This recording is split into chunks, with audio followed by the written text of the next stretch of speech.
On peut s'inspirer des grands orateurs, mais ne jamais tomber dans l'écueil de vouloir leur ressembler totalement. Mondesi Podcast. The podcast for sales professionals and entrepreneurs. Grow your sales, grow your business.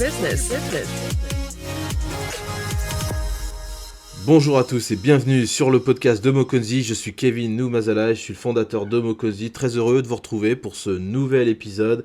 Si c'est la première fois que vous nous écoutez, sachez que vous pouvez vous abonner sur Google Podcast, sur Spotify. Nous avons une page Facebook également et un site internet, donc je vous invite à les visiter, à commenter, à partager, notamment à partager les épisodes que nous avons enregistrés qui sont disponibles donc sur ces plateformes pour pouvoir toucher un maximum de personnes. Si vous avez des personnes dans votre entourage qui sont entrepreneurs ou qui travaillent dans le domaine de la vente, du commerce, dites-vous bien que ce podcast est pour eux.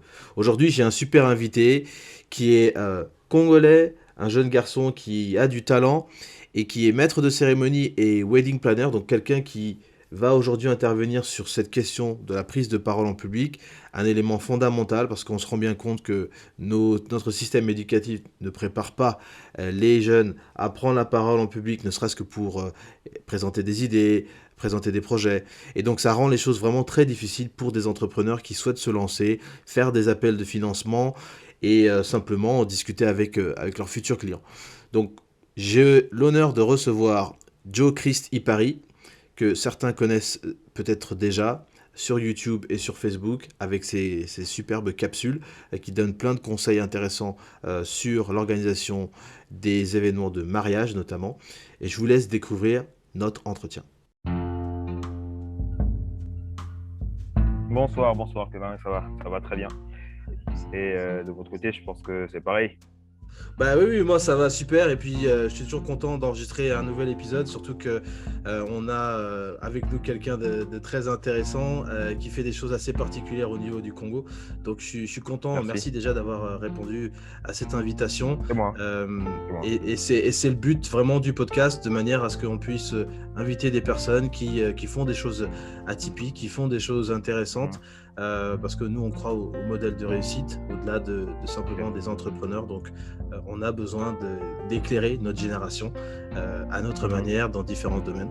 Alors je vais vous donner la parole pour que vous puissiez un petit peu vous introduire, mais je vais juste pour un peu situer les personnes qui nous écoutent que voilà, nous allons parler de la prise de parole en public, quelque chose qui est très important pour des entrepreneurs, mais aussi pour des commerciaux, des professionnels de la vente, parce que vous avez à un moment donné besoin de rencontrer des clients, vous avez besoin de faire une première impression, être capable de prendre la parole, savoir quoi dire, comment construire aussi une conversation.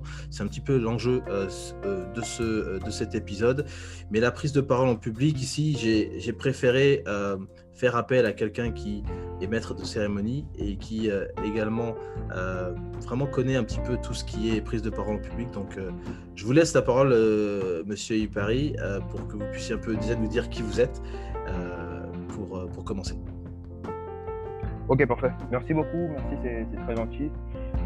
Alors, Joe Christ Ipari, c'est un jeune Congolais du côté de Brazzaville qui est maître de cérémonie et wedding planner. Donc, passionné par la prise de parole en public, effectivement, et toutes les activités connexes à ce secteur-là. C'est-à-dire que je suis passionné non seulement par la prise de parole en public, comme je le disais tout à l'heure, principalement, mais il y a tout ce qui vient après, tout ce qui est pitch, justement. Tu parlais de commerciaux tout à l'heure, d'entrepreneurs. Ouais. Et c'est autant de choses qui font que déjà que c'est pas... Alors, pour aller tout de suite dans ma petite histoire personnelle, rapidement, il y a eu un déclic, c'est qu'au niveau du Congo, il n'y a pas d'enseignement à proprement parler à ce niveau-là. C'est-à-dire que nous avons des élèves étudiants qui sortent des différentes écoles ou universités, qui sont comme ça parachutés sur le marché de l'emploi, ou aujourd'hui on parle plus d'entrepreneuriat, mais qui ne savent pas se défendre, qui ne savent pas se présenter, qui ne savent pas manier l'art de la parole. Et c'est ce qui fait qu'aujourd'hui, je me retrouve dans ce domaine-là. C'était plutôt fortuit, hein. C'est vrai qu'il y a des aptitudes, je pense qu'on aura l'occasion d'en parler tout à l'heure. Il y a d'abord eu un travail d'identification de compétences, et c'est très important parce que moi, j'ai eu la chance qu'autour de moi, il y ait des gens et un ami en particulier qui m'a fait remarquer que ça pouvait devenir un métier à proprement parler.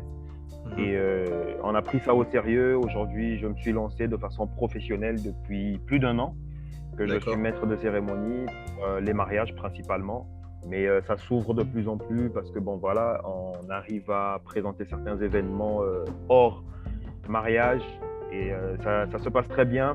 Et au-delà de ça aussi, on a commencé des formations en tout ce qui est prise de parole, art oratoire en général. Et on propose aux gens des exercices, des workshops pour essayer d'affûter un peu les armes, n'est-ce pas, au niveau de l'expression publique principalement. Donc, vraiment de façon ramassée, c'est ça Jocristi Paris. Et au-delà de cet aspect, en tant qu'entrepreneur, je suis responsable commercial dans une boîte de la place. C'est autant de cordes à mon arc qui permettent d'essayer de faire les choses un peu mieux.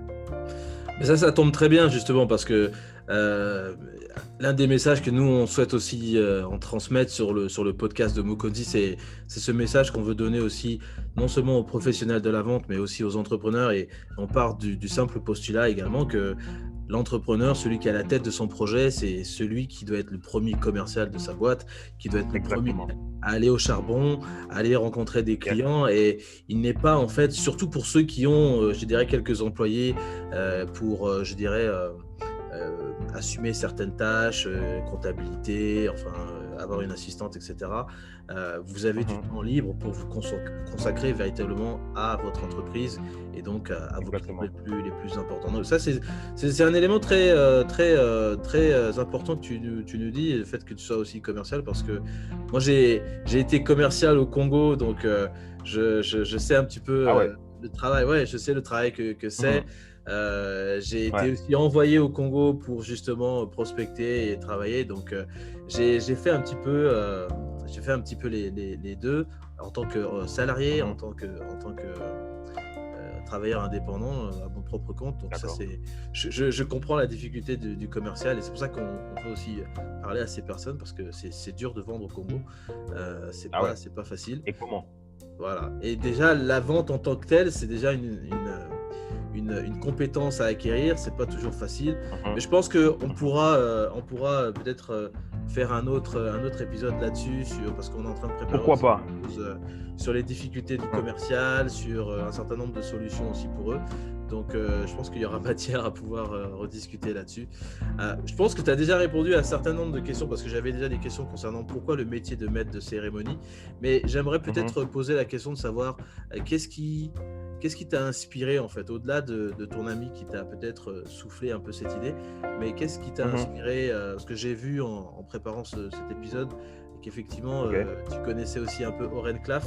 Pour ceux qui ne connaissent pas Oren Klaff, c'est une sorte de grand gourou du pitch. Un gourou du pitch. Voilà, exactement. Gourou du pitch, gourou du pitch commercial. Et c'est quelqu'un qui, d'ailleurs, je suis en train de lire son livre aussi. C'est vraiment quelqu'un de très intéressant. Mais pour toi, qu'est-ce qui t'a inspiré à te lancer là-dedans? Alors, moi, ce qui m'inspire, donc c'est vrai, tu l'as rappelé tout à l'heure, au-delà de l'idée magnifique, je dirais, que cet ami m'a insufflé, il y a aussi un constat. Le constat, c'est le suivant.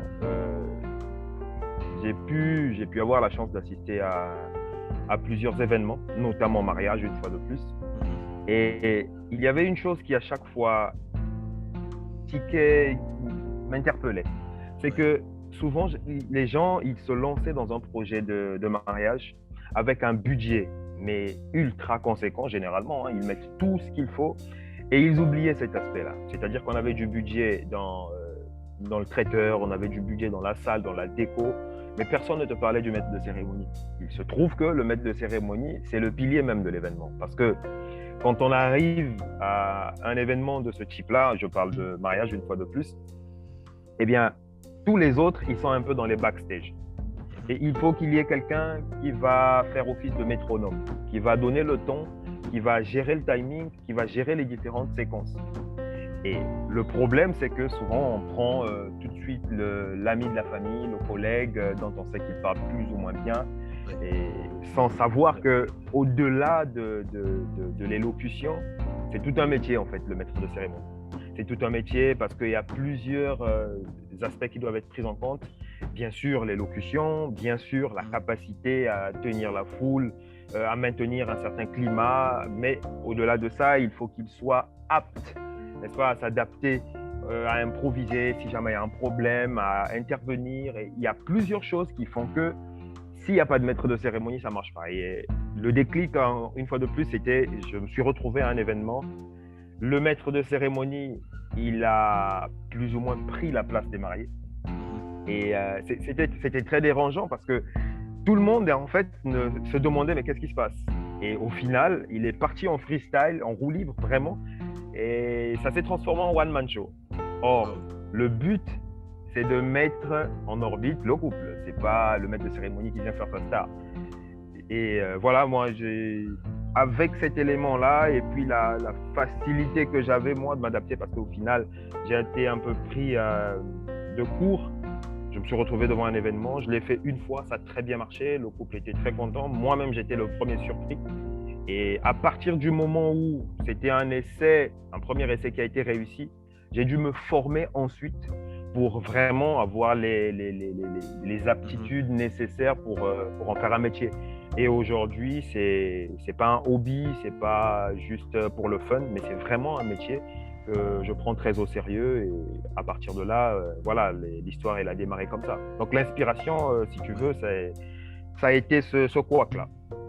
Waouh, c'est vraiment merci, c'est vraiment une très belle histoire parce que justement, en plus avec ton profil commercial aussi, je pense que tu as certainement des aptitudes qui te permettent de pouvoir aussi engager facilement avec une foule. Mais moi, la question que moi je me pose aussi parce que j'écoutais, enfin c'est juste un peu sur le côté, c'est pas vraiment dans le sujet, mais tu parles de mariage et ça me fait beaucoup penser à ces relations homme-femme parce que généralement l'homme, quand on lui parle de mariage, c'est quelque chose qui n'a pas vraiment, comment dirais-je, il n'accorde pas autant d'importance qu'une femme. La femme considère que J, c'est sa journée, c'est pour elle, elle y rêve depuis qu'elle est petite parce qu'elle est endoctrinée par sa mère, par sa sœur, etc., par d'autres aussi qui se sont mariés, et ça doit être un jour magique. Et je me posais la question de savoir, toi dans ton métier et ta manière d'approcher les personnes qui organisent le mariage, qui est plus sensible à cette question de maître de cérémonie? Est-ce que c'est plutôt la mariée ou est-ce que c'est le marié qui veut que l'événement se passe bien et qui prend le lead souvent pour ce genre de choses? Écoute, moi j'aurais plus tendance à te dire que c'est plutôt partagé. Ouais. C'est vrai que les femmes sont les plus motivées effectivement quand il est question d'organisation. C'est elles qui donnent généralement le temps. Pour la petite anecdote, le fameux premier mariage dont je te parlais tout à l'heure, j'ai passé mon entretien en fait avec les deux, le couple. D'accord. Et le monsieur était un peu plus sur la défensive. Parce qu'il y avait vraiment des doutes. Il se disait ouais, mais bon, est-ce que c'est la bonne personne? Qu'est-ce que tu as déjà fait? Il y avait plein de questions. Et puis bon, écoute, moi, je t'avoue que à cette époque-là, j'avais pas fait de grands mariages encore, j'avais pas fait de grands événements. Donc du coup, j'ai dû me défendre. J'ai vendu ma peau un peu chère. Et malgré ça, il avait des doutes. C'est son épouse, enfin sa fiancée à l'époque, qui va me chuchoter à l'oreille, elle va me dire Jean-Chris, je sens qu'il y a un truc. Pour moi, c'est toi qu'on va prendre. Et Dieu merci parce qu'elle a réussi à convaincre son futur mari. Ouais. Et elle lui a dit non, prenons-le, ça va marcher. Et voilà, ils m'ont rappelé, ça s'est très bien passé. Mais les femmes sont beaucoup plus enclines à prendre le lead. Plus les femmes, ouais. Waouh. Parce que les hommes quand t'interrompent, excuse-moi, quand t'interrompent, les hommes, moi le premier, on est plus focus sur tout combien ça coûte, tout simplement. Ok, on va prendre tel prestataire, tel autre prestataire, ça coûte combien? Et puis après, tout ce qui est organisation en général, c'est la femme. Mais en fait, c'est tout à fait normal. C'est tout à fait normal parce que c'est notre façon aussi à nous de voir les choses. Parce qu'effectivement, cette journée de mariage, c'est pas la nôtre. C'est pour la mariée, c'est pour la famille. Bon, à l'honneur, c'est elle. Voilà, et on sait bien dans nos contextes africains, on vient pour faire manger les autres qui viennent, etc. Et moi, ça me rappelle, cette anecdote dont tu parles, ça me rappelle un petit peu parce que quand je travaillais au Congo, je vendais des voitures. Et je me souviens, mon directeur commercial me disait, quand vous vendez une voiture, il nous disait qu'il faut faire très attention, surtout quand vous vendez de voiture à une femme. Il faut faire attention parce que la question, c'est de savoir, est-ce qu'elle va l'acheter elle-même? Est-ce que c'est son mari qui va l'acheter? Et la manière dont vous approchez cette personne, vous ne pouvez pas l'approcher de la même manière que si vous le faites avec un homme. Votre discours doit être différent. Et je me souviens, j'avais vendu un RAV4, pour l'anecdote, j'avais vendu un RAV4 et ma question, c'était pas de savoir véritablement quel était son budget, mais c'était de savoir qu'est-ce qu'elle cherchait dans cette voiture. Et c'était une dame qui avait un gros sac, qui avait besoin de rangement, qui avait besoin d'espace. Et le RAV4 à l'époque était vraiment, c'était la version de 2016 ou 2015. Le RAV4 était vraiment le meilleur truc pour elle parce qu'elle se rendait compte qu'elle pouvait laisser ses petits mouchoirs, elle pouvait mettre ses clés par là, elle pouvait mettre son téléphone ici, elle avait sa prise USB et elle a été conquise par la fonctionnalité de ce qu'elle pouvait faire et de ce qu'elle avait vraiment besoin. Et ça a été tout simple après pour qu'elle dise à son mari, écoute, balance les je sais pas si c'était 15 millions ou 20 millions la voiture. C'était aussi simple, quoi. Et c'est pour ça que j'ai envie de dire aux entrepreneurs et surtout aux professionnels de la vente qui nous écoutent que il ne faut surtout pas négliger la femme, surtout quand il y a des couples qui viennent et qui achètent vos services ou vos produits. Parce que c'est souvent elle qui a un poids décisif dans la décision. L'homme, il est là, il est un peu en retrait. Bon, c'est combien ça coûte, c'est pourquoi faire. Il a déjà pris sa décision quelque part, mais il a besoin de cette motivation. De rassurer. Alors, voilà. Rassurer que... pareil, je suis toujours dans la même lancée. J'ai commencé ma carrière professionnelle en tant qu'agent immobilier. Et quand il était question de louer une maison ou de vendre une maison, moi, ce que je faisais, je m'attardais sur la femme. Parce qu'au final, le monsieur, ce qui l'intéresse, c'est le salon, où est-ce que je vais poser ma télé, exact. Et puis le reste, c'est plus son problème. La dame, elle aura besoin de voir la cuisine. Principalement, c'est la première chose à faire. Donc, en fait, quand il y avait un couple qui venait pour visiter, je devais m'assurer de trouver des maisons qui ont des cuisines qui claquent. Et généralement, si la dame, elle accroche sur la cuisine, même si le monsieur, il voulait la piscine, mais qu'il n'y a pas de piscine, on a 70% de chances que ça puisse être validé, que la vente puisse être faite, tu vois. Donc, non, ce que tu dis est totalement vrai, je suis d'accord. Ouais. Alors, je vais juste, on va juste un petit peu avancer sur, parce que c'est vraiment très très intéressant. J'espère que ceux qui nous écoutent pourront prendre des notes.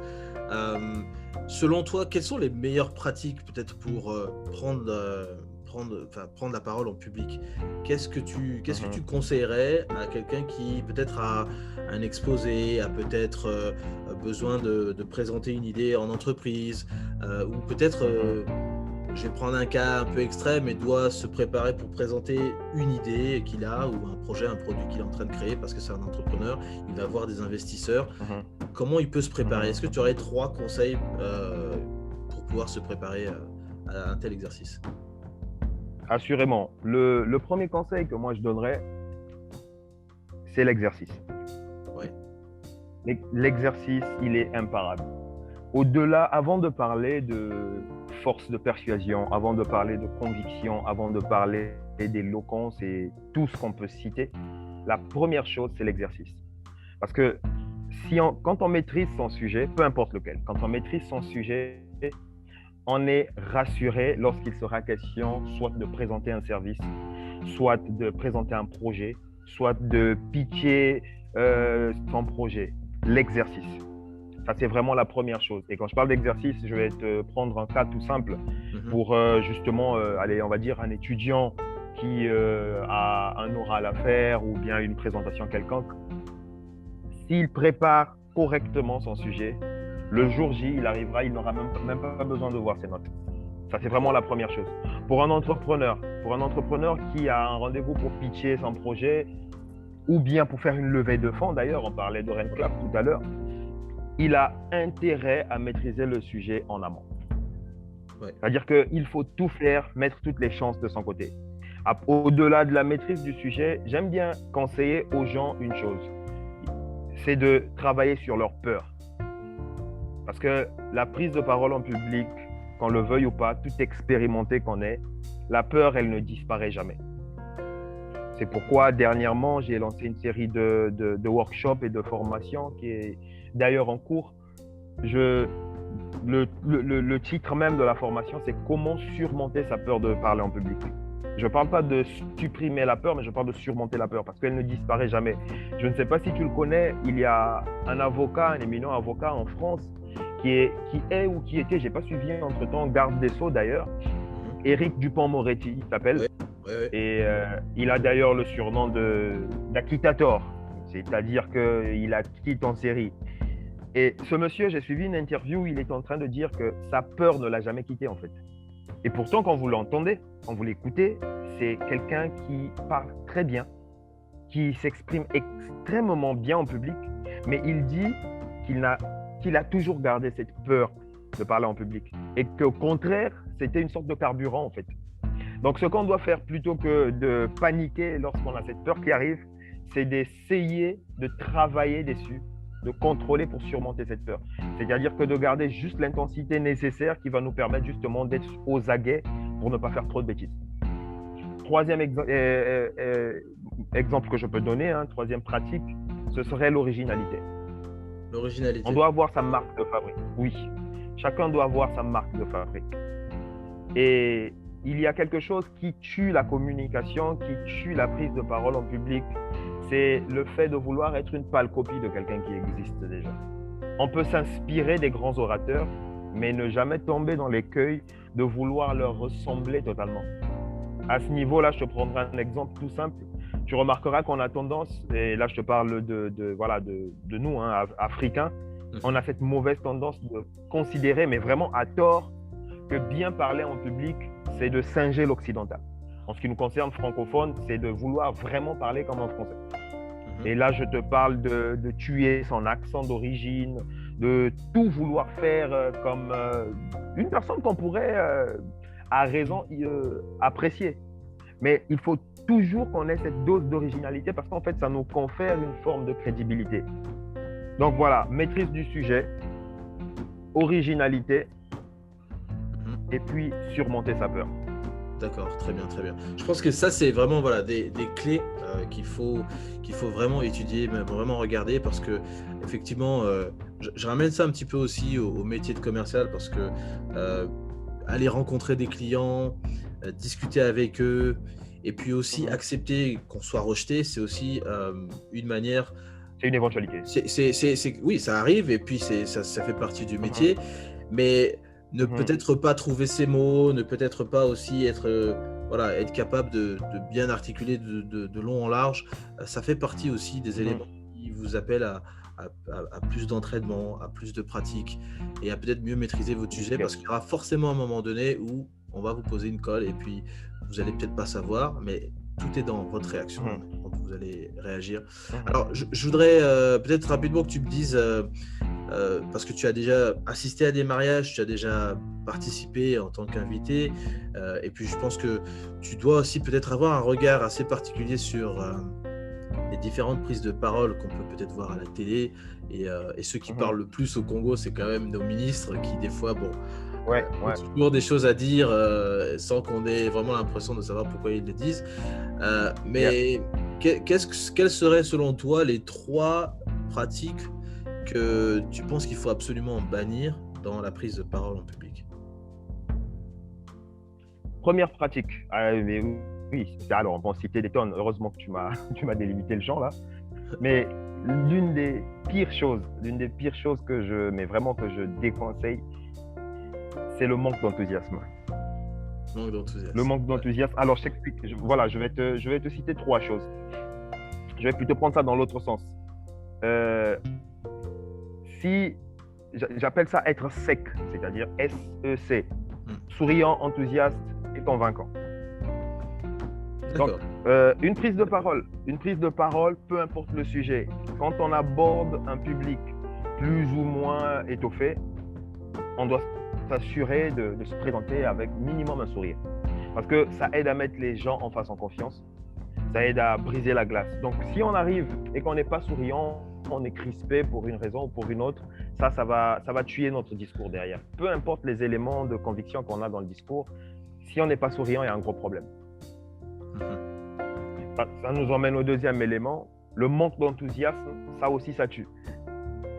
C'est-à-dire qu'on arrive avec un sujet intéressant, avec des choses à dire qui peuvent être très bonnes, mais les gens qui nous regardent, parce qu'il y a une chose qu'il ne faut pas oublier, ceux qu'on a en face de nous, avant de nous juger sur le contenu de notre discours, ils nous jugent sur notre attitude. Donc, si l'attitude, elle n'est pas bonne, on n'est pas enthousiaste, on est plus ou moins nonchalant, ça aussi, ça va venir vraiment tout mettre en l'air. Donc, veillez à être enthousiaste. Et puis après, derrière, il y a ce travail de conviction. Donc, le manque de conviction, et ça revient à ce que je disais tout à l'heure sur l'exercice. Manquer de conviction lors d'une prise de parole en public, en réalité, c'est juste une conséquence du manque d'exercice. Ce qui fait que moi-même, je n'ai pas confiance en moi. Eh bien, quand je viendrai vous dire certaines choses, vous allez ressentir ce manque de confiance.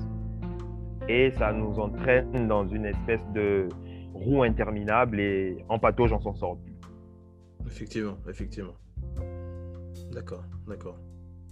Waouh, je pense que il va falloir que ceux qui nous écoutent réécoutent encore cet épisode, parce que je pense qu'il y a tellement de choses qu'on ne peut pas tout comprendre du premier coup. On ne pourra pas. Il faut vraiment se reposer et prendre des notes. Je pense que c'est vraiment intéressant.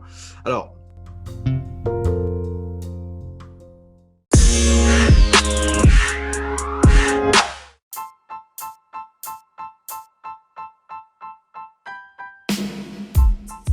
le podcast de Mokonzi est disponible sur 5 plateformes de streaming. Vous pouvez également nous soutenir et faire de la publicité sur les épisodes du podcast de Mokonzi en allant simplement sur le site buymeacoffee.com/Mokonzi. Vous pouvez choisir vos emplacements publicitaires et vous pouvez également faire des dons pour soutenir l'expansion du podcast.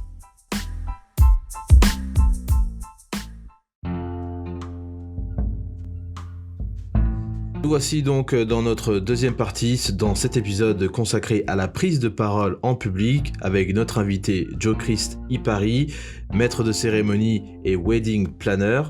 Nous allons aborder ici quelques petites choses que Joe Christ aime, qu'est-ce qu'il déteste, qu'est-ce qu'il nous recommande comme livre à lire et comment vous pourrez peut-être le contacter si vous souhaitez utiliser ses services.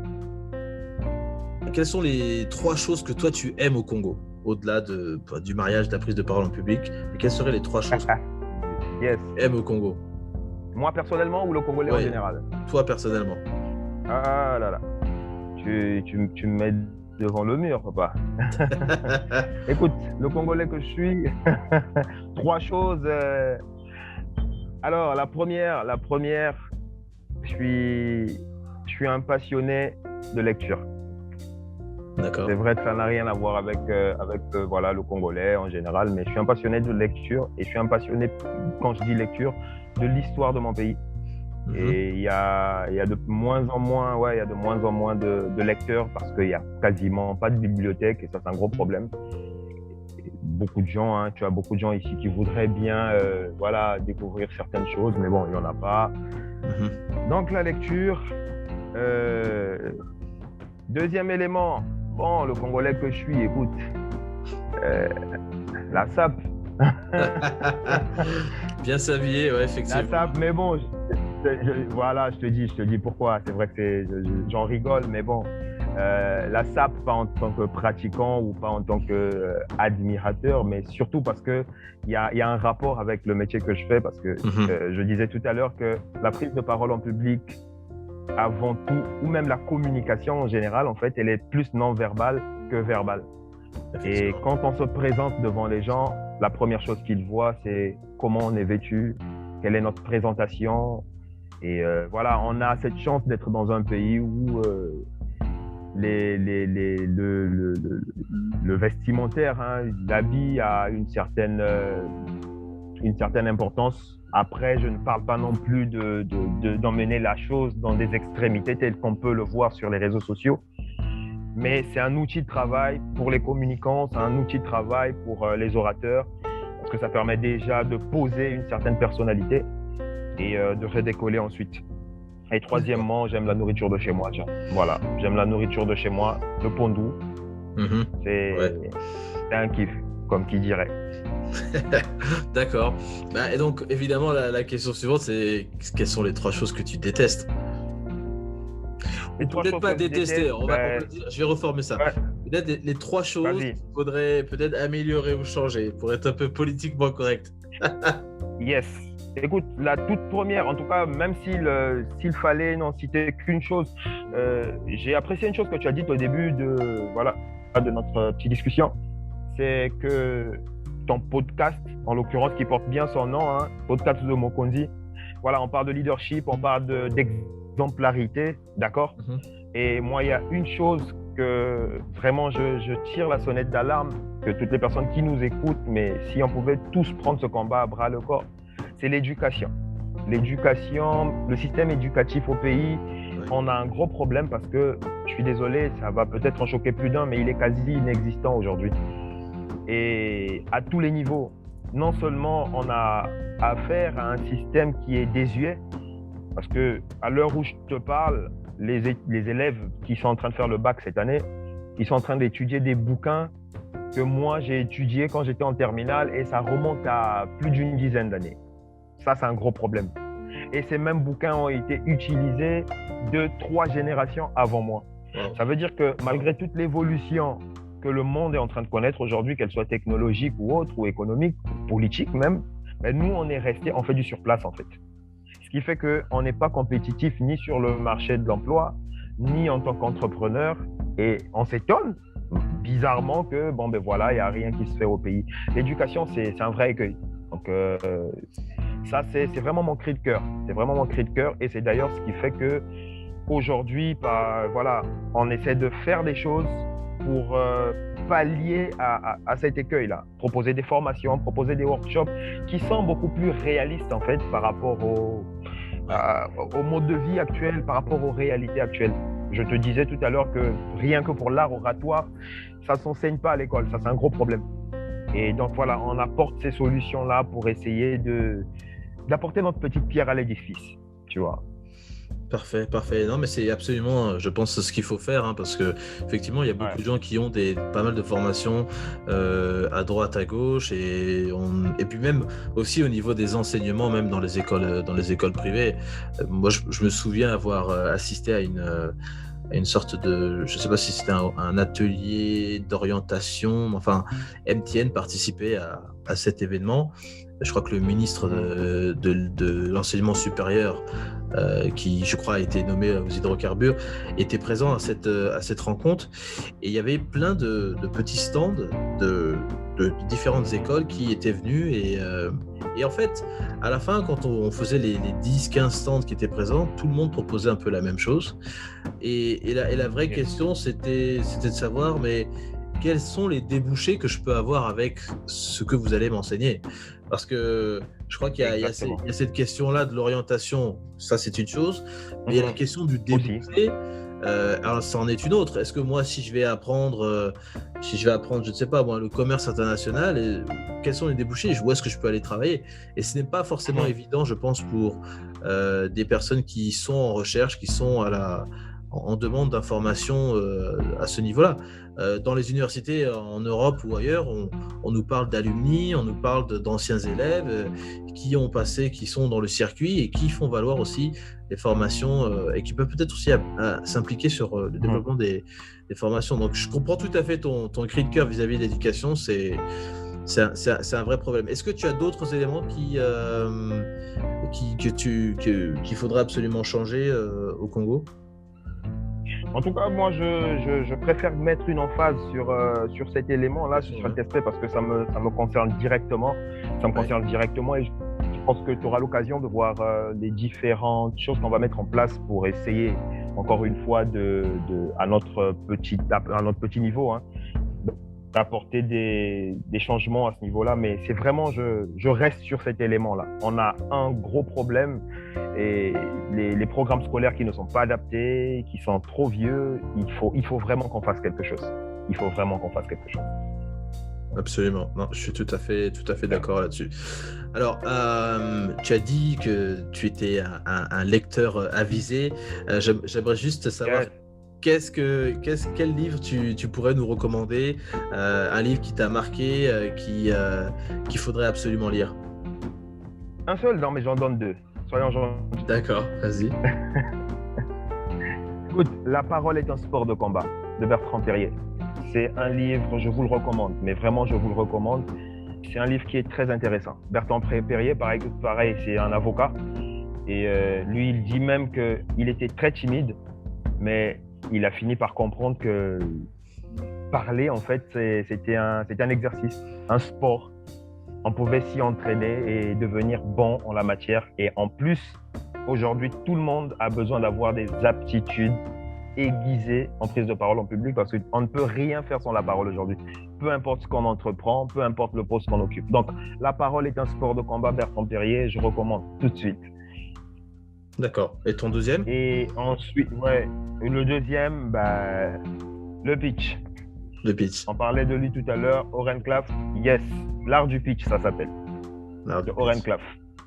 Oren Klaff, c'est un blogueur, un écrivain américain, un entrepreneur. C'est un spécialiste dans la levée des fonds et il a fait une levée au moins en 13 ans, je dirais, sans dire de bêtises.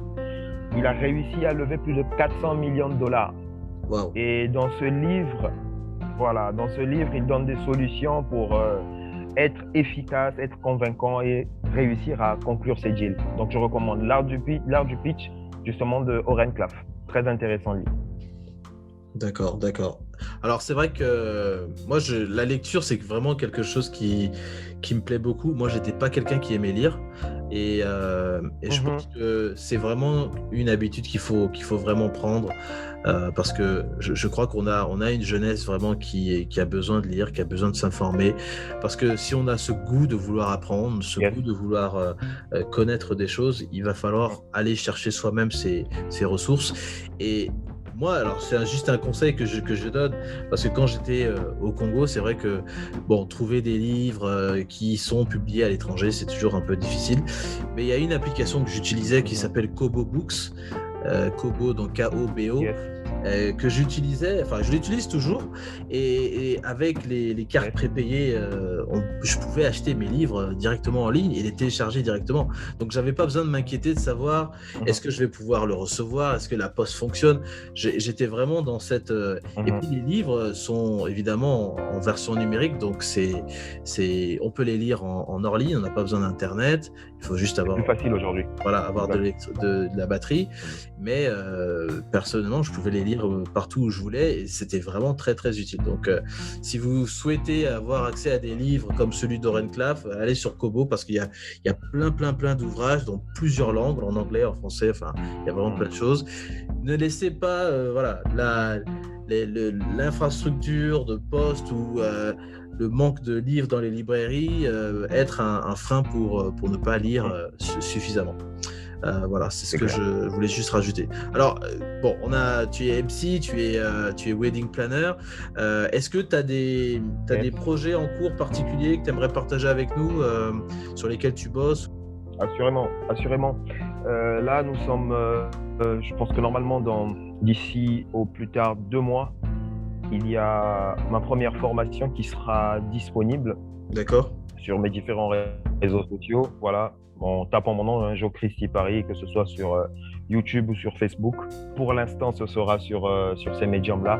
Mais après, vous aurez aussi ces formations sur d'autres applications qui seront confirmées. Pareil pour ceux qui me suivent sur les réseaux sociaux. Mais ça va être dans un premier temps une formation complète de plus ou moins 4 heures sur la maîtrise de la prise de parole en public. Donc ça, c'est vraiment ce qui est dans les tiroirs actuellement. Mais en dehors de ça aussi, il y a une autre formation et d'autres conférences qui vont venir sur le personal branding. Et on aura, Kevin, l'occasion certainement d'en parler très bientôt. Et Voilà, ça c'est vraiment les 2 sujets sur lesquels je suis actuellement en train de travailler. Bah écoute, moi je te donne déjà mon invitation pour qu'on puisse parler de personal branding, et tu reviens quand tu veux sur le podcast, parce que je pense que ça aussi c'est un sujet dont on parle pas assez. Et pour ceux qui ne savent pas, parce que le personal branding c'est vraiment un terme anglophone, mais c'est vraiment votre marque personnelle, et à ça je me posais aussi beaucoup de questions, parce que quand on est sur les réseaux, quand on est sur différentes plateformes, c'est devenu de plus en plus une coutume, voire même une pratique de la part des employeurs, que de vérifier ce que vous faites sur Internet. Exactement. Pas quand vous êtes employé, mais avant même qu'il y ait un entretien. On veut savoir qui vous êtes, qu'est-ce que vous dites sur les réseaux, sur quoi vous commentez, etc. Et je pense beaucoup à tous ces gens qui s'impliquent sur la politique, s'impliquent sur, je dirais, des discours un peu haineux, d'insultes. Parler de politique, c'est pas les défaire. Problème, mais voilà, c'est très très péjoratif sur votre image. Donc c'est quelque chose vraiment, je pense qu'on aura le temps de développer cet aspect, parce que si vous êtes entrepreneur, si vous êtes surtout quand on est entrepreneur, parce que on part du principe que vous devenez donc un personnage public, et donc ce que vous dites a un impact aussi sur votre entreprise, sur la manière dont on vous perçoit. Et je pense qu'il y a des gens qui, si c'est la première fois qu'ils vous voient, quelle est l'image que vous transmettez, quelle est l'image que vous... il y a beaucoup de choses à dire. Il y a beaucoup de choses à voir. Effectivement. Ouais. Donc il n'y a pas de souci, on pourra se coordonner et essayer de voir comment on peut parler de personal branding. Ça, c'est vraiment super. Ok, écoute, merci. On arrive au terme de cet épisode. Vraiment, ça a été un plaisir que de t'avoir avec moi sur le podcast. Vraiment, en tout cas, merci pour d'avoir été là. Et puis oui, on se recontacte très très bientôt pour parler de nouveaux sujets. Ok, parfait. Merci beaucoup, Kevin. Voilà.